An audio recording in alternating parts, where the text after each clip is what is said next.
Overseas at the beginning of another week. We're from Tavistock Mennonite Church, and Tavistock has a history of sponsoring displaced people or refugee families.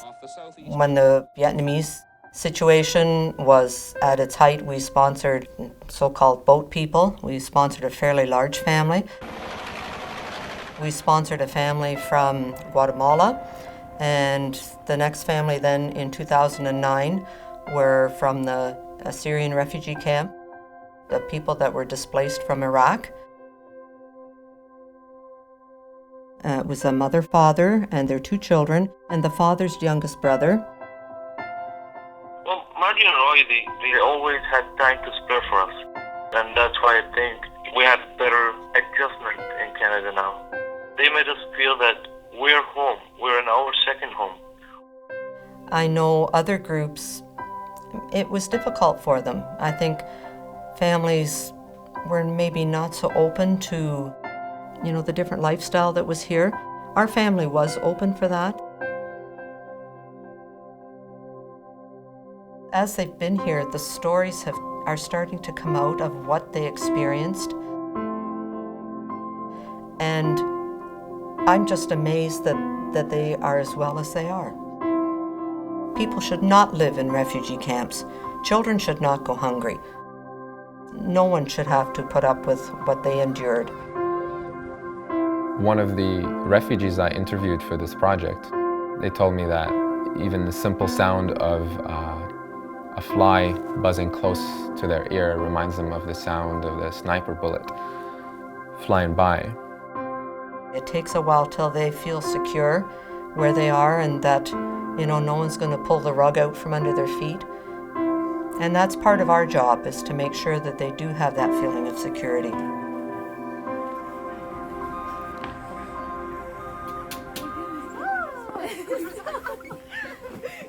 Make sure to call them a new Canadian. Nobody choose to be a refugee. Nobody like to be called a refugee. So if we call them a new Canadian, that's make them one step to bring their self-esteem back. But I look at the family that we've sponsored, and they've been here 1 month, and they have shed that label. They are here. They are no longer refugees. They are permanent residents in Canada.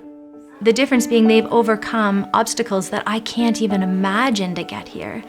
When a refugee comes to Canada, it's really important to set the tone right off the bat.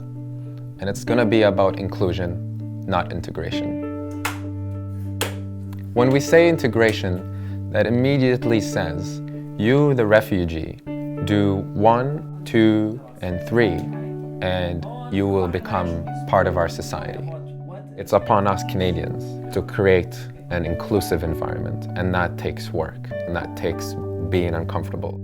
We want to create a society that all feel like they're citizens of Canada. They have so many wonderful qualities, and they'll enrich Canada in so many ways, in ways that I don't think people can understand unless you let go of any preconceived notions that you might have and actually go up and introduce yourself. The first time I was invited to a Canadian home, it was on Thanksgiving after 7 years from being in Canada. I was so happy to be invited in this place. And at this point, I felt, yeah, here I am.